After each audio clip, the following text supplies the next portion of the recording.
Love one another as I have loved you.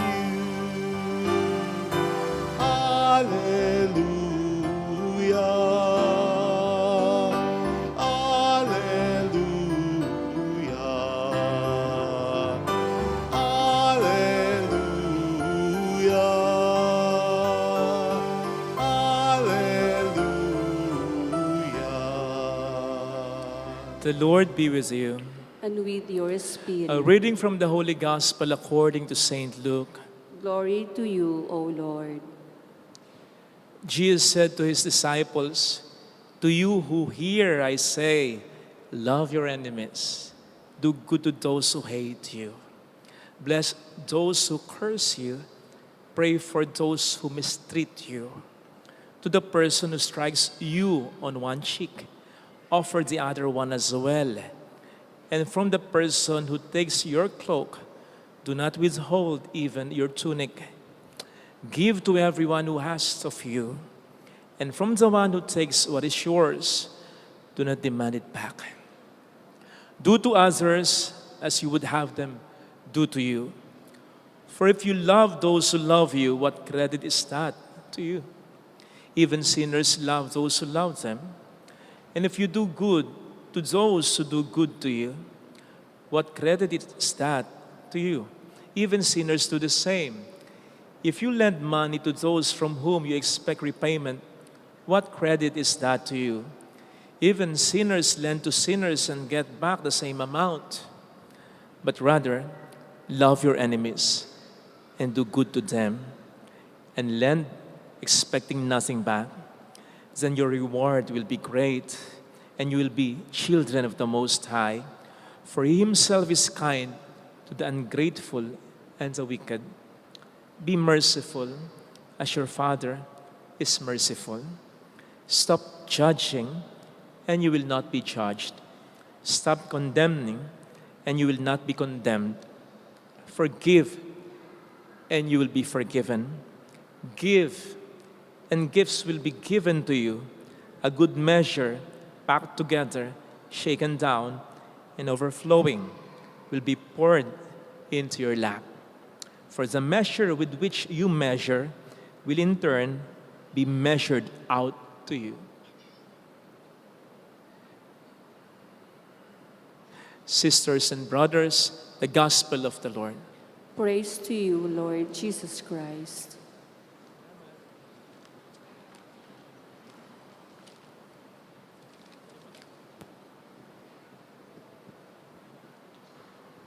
Welcome po sa Our Lady of Lazaret, Quasay Parish, kung saan ayos lang umiyak at samahan tayo ng mahal na ina sa pag-iyak at sa pagdarasal upang maging maayos ang lahat. Alam nating may kanya-kanyang pagkakakilanlan ng maraming tao. Yun bang parang trademark ng isang kumpanya o produkto? Yun bang kapag nakita mo pa lang sa isang tao, narinig mo pa lang sa isang tao, alam mo na kung saang grupo nabibilang ito. Halimbawa, sa tabas pa lang ng habit o abito, sa kulay pa lang ng habit o abito ng isang relihiyoso, magkaka-idea ka na, Dominican ito, Franciscan ito, monghe ito.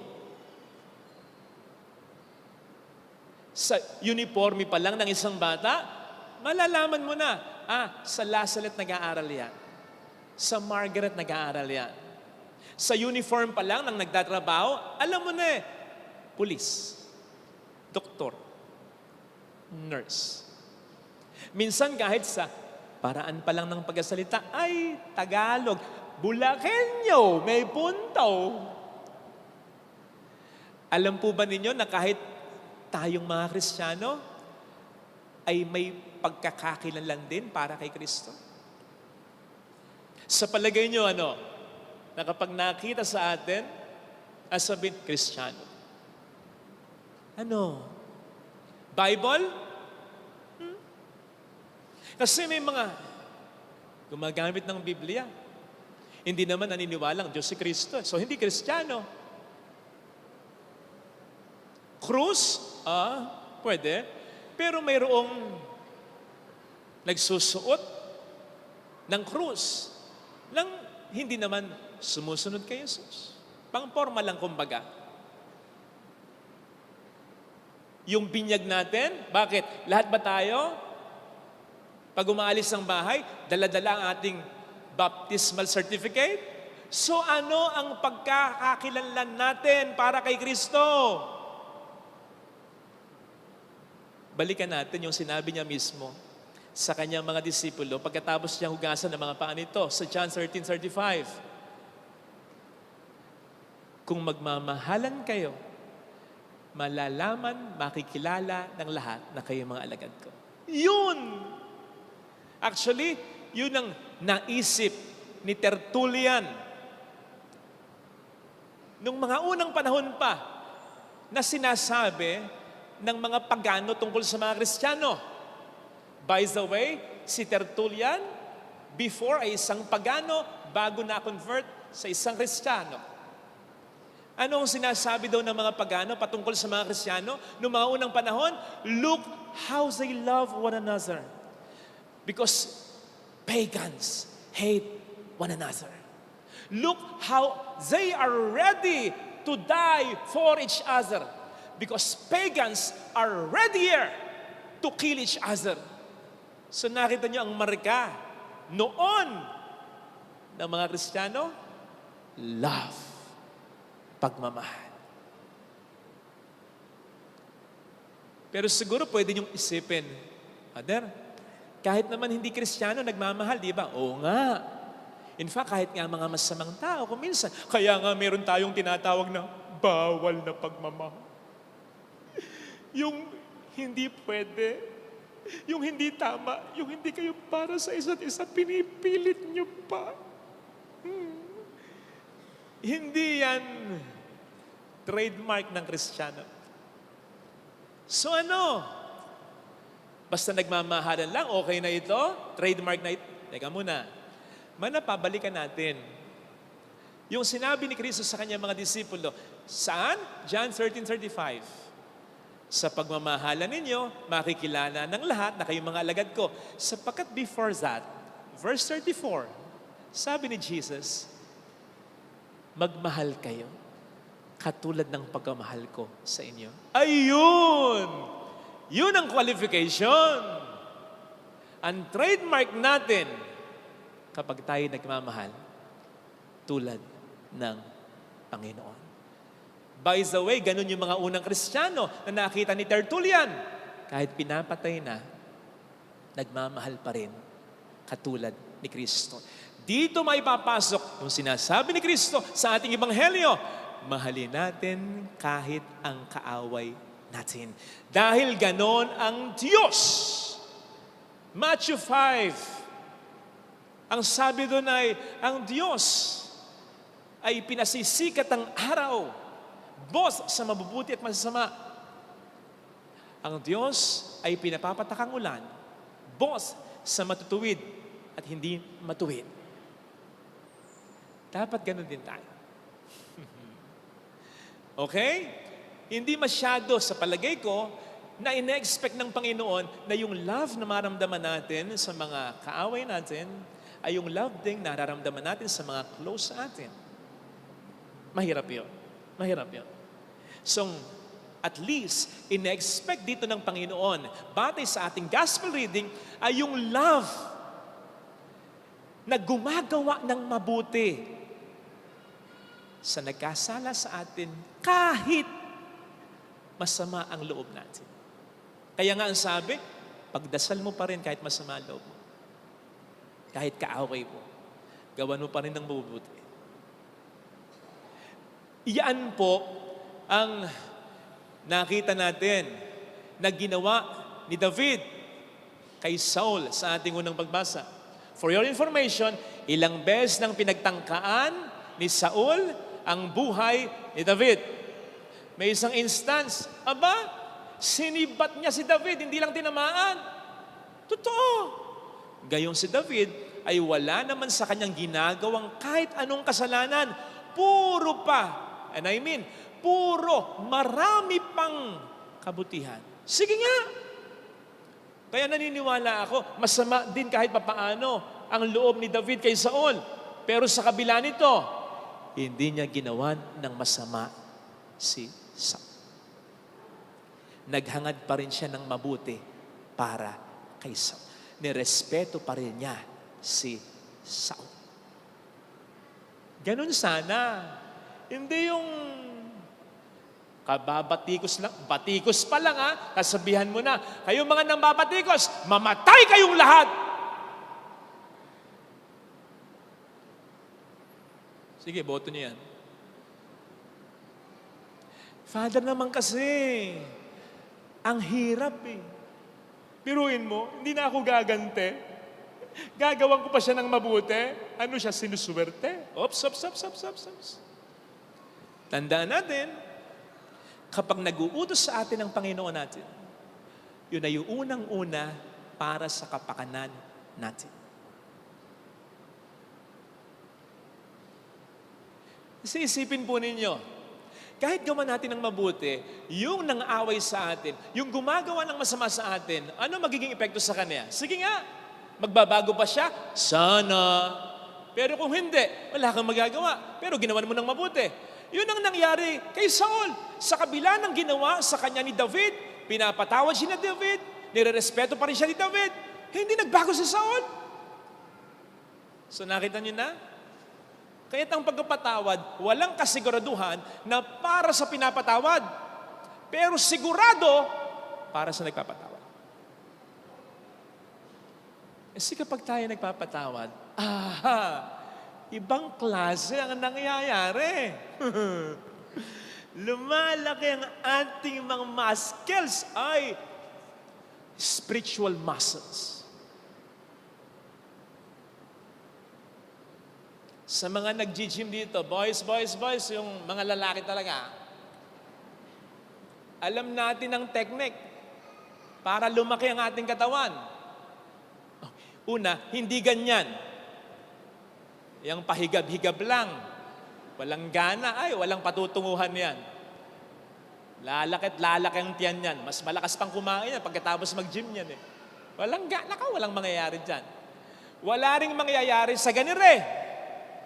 Pasimpleng tingin sa mga babae sa gym. Nako, kapatid, hindi lalaki katawan mo, mata ang lalaki sa'yo.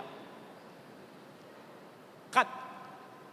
Seriously, lumalaki ang katawan ng isang bodybuilder kapag nagbubuhat ng bigas. Kaya nga may spatter Kaya may spatter, nakita niyo? Yung habang nagbubuhat ka, nandun sa ibabaw mo, yung pawis niya, napupunta na sa'yo. Pero kinakailangan mong buhatin yon. Kahit to the extent na hindi mo na mabuhat. Kasi siya na magbubuhat. Okay? Pero kailangan yon para mapunit yung muscle. Para mag-recuperate at para lumaki yung muscle. Yun! Kailangan mo. Kapag puro magaan ang binubuhat mo, hindi lalaki muscle. Hindi lalaki. Hindi nyo ba napansin yung sinasabi sa ating gospel reading? Kung sinampal ka sa isang pisngi, ibigay mo yung isang pisngi. Ay, nako! Kung may kinuha sa yung baro, ibigay mo pati balabal mo. Nakita nyo na? Ang sinasabi dito, kung baga sa nag-gym, dagdagan mo yung bigat ng binubuhat mo para lumaki ang spiritual muscles mo. Yung spiritual muscles natin, ito yung inaasahan natin sa mga matinding pagsubok sa buhay natin. Kung paano tayo tunay na nagiging matatag.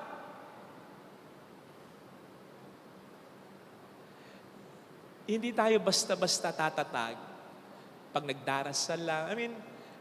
Halimbawa, kapag tumutulong lang, fasting, lalo na kung ginagawa pa natin na napakadalang.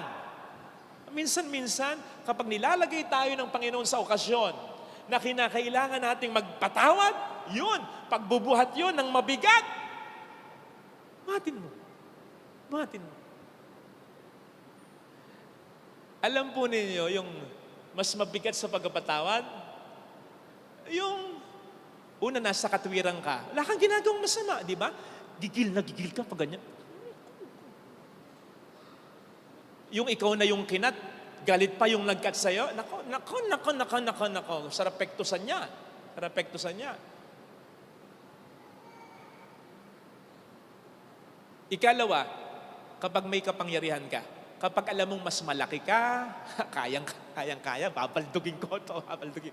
Alam mong malakas ka, alam mong mas may pera ka, alam mong mas makapangyarihan ka. Ayun. Tapos nasa katuwiran ka pa. Actually, kahit hindi ka mas malakas, kahit hindi ka mas makapangyarihan, mas may pera, may ibang diskarte eh. Budbudan mo ng bitchin yung kinakain. O kaya, gaskasan mo yung sasakyan. Makakadiskarte ka eh. Yun ang mabigat sa pagpapatawad. Una, may katwiran ka. Wala kang ginagawang mali. Pangalawa, kayang-kaya mong gumante. Dako. Yun. Doon, mas nagiging mabigat ang pagpapatawad. Pero buhatin mo, kapatid, good things will happen to you. Nakita mo yung sabi sa ating ikalawang pagbasa? Ang sabi doon ay, kung i-connecta natin sa pagpapatawad, tayo'y hindi lang nag-ooperate bilang mga tao sa lupang ito, kundi nagagaya tayo sa galing sa langit kay Kristo. Ang gumagana hindi lang ang ating pagiging tao pag nagpapatawad tayo. Kaya nga, totoo yung sinasabi natin, tao lang ako. Hindi ko kaya. Tama yan. Pero kaya pag nagpapatawad tayo, ang pinapagana natin, ang gumagana sa atin, nagtatransform tayo, hindi parang super saiyan, nagtatransform tayo bilang anak ng Diyos. Yun ang sabi sa Ebanghelyo, di ba? Kapag nagpapatawad kayo, kayo nagiging tunay na anak ng Diyos. Si David, kanyan. May case siya na gumanti. Nakita niyo yung eksena sa ating unang pagbasa? Before that, may case siya. Kasi wala siyang ginagawang masama. Puro kabutihan yung ginagawa niya. Kinaiinggitan lang siya ni Saul. Yun lang yun. At kaya niyang patayin si Saul. Kahit wala pa siyang kasama. Remember, pinatay niya si Goliath ng mag-isa. And at this moment, ang simpatsya ng tao, kahit ng Diyos, nasa sa kanya na. Isipin mo yun. Lahat ng pabor nasa iyo. Pero, hindi niya ginintihan. No wonder ang sabi ng Diyos patungkol kay David, a man, or as a man, patterned after my own heart. Kapatid, kapag tayo nagpapatawad, lumalaki ang ating spiritual muscles. Tayo nagiging tunay mga anak ng Diyos. At kapag anak ka ng Diyos, bahala sa iyo ang Diyos. Bahala sa iyo ang Diyos. Ikaw ba bilang anak, iniisip mo pa, pamamanahan kaya ako ng nanay at tatay ko? Matik yun, pamamanahan ka. Sa ayaw at gusto nila. Kapatid, kapag tayo nagiging tunay na anak ng Diyos, tayo nagiging tunay na tagapagmana ng Diyos. Ang Diyos ang bahala sa atin. Napansin niyo siguro yung mga words na sinabi sa bandang ending ng Ebanghelyo. Mas maganda sa Tagalog eh. Ito yung kinakanta pa natin ito pag nagbibigay tayo eh. Magbigay tayo sa Panginoon, tayo ay magbigay. Babalik, siksik, liglig at umaapaw. Yun. Doon ginawa yun. Ngayon ito, hindi nyo ba napansin, ang konteksto, hindi yun naman pagbibigay ng pera eh. Hindi yun ang konteksto. May nabanggit bang pera? Wala. Ano binabanggit pa ulit-ulit? Pagpapatawad. Kaya hindi ito sa konteksto ng pera. Yung babalik. Kasi kung sa konteksto ito ng pera, di lahat kayo lagi nagbibigay. Palakihan pa ng bigay. Kasi babalik eh. Saksak. Yung iba nga sa inyo, hindi na naulit nagbigay ha. Hindi naman bumalik eh. Hindi sa konteksto ng pera eh. Saan konteksto? Pagpapatawad. Pero ang babalik, hindi lang pera, kundi pagpapatawad din, maraming biyaya, hindi lang pera. Kasi ikaw ay nagiging tunay na anak ng Diyos. Naikwento ko ito, siguro weekday. Kaya ulitin ko linggo para mas maraming makarinig sa'yo. Kasi saktong-sakto, ngayon ko lang naisip eh. Alam niyo ako, hindi ako nananalo sa raffle. Hindi talaga. Buong buhay ko, wala ako napanalo ng raffle. Malas na malas ako niya. Nakaw, nabubwisit ako pag may raffle. Ainggit lang ako. Never never. Eto ngayon. Isang party. Nandun yung kaaway ko.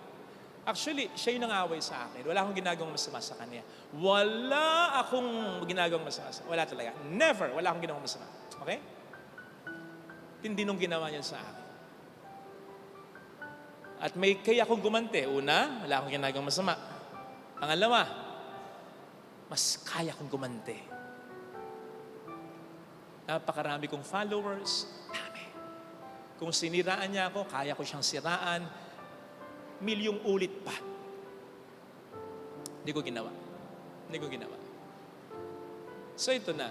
To cut the story short, party yun, may raffle eh. Nakita ko. Hindi ko alam kung bakit sabi sa akin ng Panginoon, Pasko naman eh. Regalo mo na sa akin. Batiin mo na. Lord naman, ba't ako ang babate? Pwede. Dapat siya bumati. Wala akong ginagawa masama, Lord. Di na nga akong mande, gagawa pa akong mabuti. Actually, yung dalawang katabi ko sabi sa akin, wag mong gagawin yan. Wag mong gagawin yan. Isipin niya, tama siya. Pero nilapitan. Niyakap ko. Niyakap din naman ako. Alam nyo, nanalo ako ng raffle, grand prize. Di totoo. Hindi ko kayo binibiro. Totoo. Para bang sinasabi sa akin ng Diyos, salamat. Gusto ko yung ginawa. Hindi nyo ba natatandaan? Sabi ng Panginoon, kapag nag-aalay kayo, pera, gulay, alay mo. Pag nalaman mo na may sama ng loob sa iyo ang kapag pupuntahan mo, saka mag-alay. Ang gustong alay ng Diyos, pagpapatawad, kapayapaan, pagmamahalan. Yun. At kapag yun ang ating ginawa, kapatid, will be blessed. Sinasabi ko, hindi lang ito pera. Tandaan po natin, hindi lang na-bless ng pera ng kayamanan si Haring David. Hindi lang. Baka nakakalimutan nyo, nagkasala si David. Nangalo niya siya. Pumatay pa siya dahil sa pangangalo niya. Pero, nang humingi siya ng tawad, pinatawad siya. Bakit? Kung ano ang ginamit ni David na panukat kay Saul, ginamit ng Diyos sa kanya. Kapatid, walang masamang humingi ng maraming blessings sa Diyos. Pero tandaan po ninyo, hanggang sa kahuli-huli ang hininga natin, ang pinakakailangan nating blessing, pagpapatawad ng Diyos. Yun, pagpapatawad ng Diyos. At garantisadong ibibigay niya yun sa atin kung tayo rin ay nagpapatawad ng kapwa natin. Doon, mas nagiging anak tayo ng Diyos. May bonus pa. Doon, mas nagiging anak ka ng nanay mo, ng tatay mo, kapag pinatawad mo yung kapatid. Doon, mas nagiging proud sa'yo ang anak mo kapag pinatawad mo yung tatay ng mga ito. Doon, mas nagiging kapatid ka para sa kapatid mo kapag pinatawad mo yung kapatid ninyo. Mas lumulutang ang pagiging kapamilya mo. Ito sana ang hilingin nating biyaya sa banal na pagdiriwang na ito. Tama yung sabi, pag nagpapatawad ka, walang mawawala, pero marami ang madadagdag. Lagay sana natin ang ating ganang kamay sa tapat ng ating puso.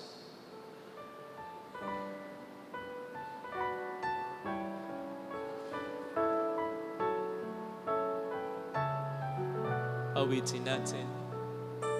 Alam kong may magagawa ang Diyos.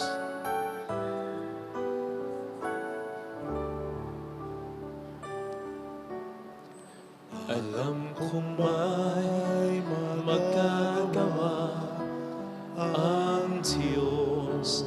Alam kong may magagawa ang Diyos. Alam kong may magagawa Walang imposible sa Kanya. ang Diyos.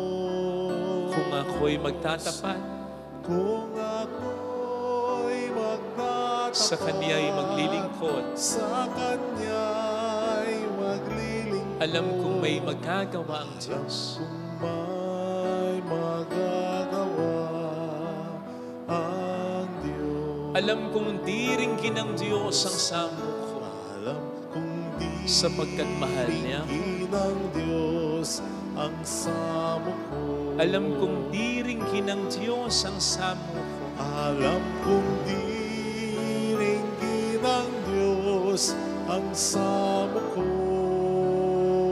Kung ako'y magtatapat, Kung ako'y magtatapat sa Kanya'y maglilingkod, sa Kanya'y maglilingkod. alam kong di ringgin ng Diyos ang sambo.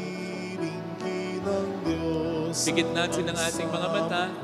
Panginoon, hawak ko po ang tapat ng puso ko. Ang puso kong nagtatampo, nagagalit, nainis. Sa isang tao na hindi ko inaasahan yung ginawa sa akin. Sa isang tao na hindi ko alam kung iniinda pa rin yung ginawa niya sa akin. Baka nga hindi na niya ako inaalala. Baka nga wala na siya. Para sa kanya, wala na akong halaga. Kaya Panginoon, sinisimulan ko ang pagpapalaya. Hindi sa kanya, kundi sa akin. Gusto ko nang lumaya sa tampo ko, sa galit ko. Ikaw nang bahala sa kanya. Pinagdarasal ko rin siya, Panginoon. Na sana'y makita niya ang pagkakamali niya. Pero kung hindi man, tulungan mo akong makapagpatawad na. Alleluia! Alleluia! Purihin ng Diyos. Alleluia! Pasalamatan siya. Siya ay muling babalik sa atin. Hindi niya tayo iiwan. Hindi niya tayo pababayaan. Paniwalaan natin yan. Alleluia! Purihin ng Diyos. Alleluia! Sa takdang panahon, babalik ang Panginoon upang tayo ay kunin. Tapat siya sa kaniyang mga pangako sa atin. Sabihin mo sa sarili mo, mayroong magandang mangyayari sa iyo.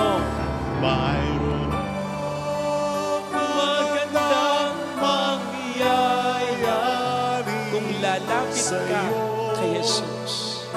Kung magpapatawad ka tulad ni Jesus. Mayroong magandang mangyayari sa iyo. Sige, parusahan kung kailangan parusahan. Tikisin kung kailangan tikisin. Pero alisin mo ang galit sa puso mo. Magpatawad ka na. Lalo na kung patagal na. Papuri sa Ama, glory to the Father, and to the Son, and to the Holy Spirit. As it was in the beginning, is now, and ever shall be, world without end. Amen. I believe.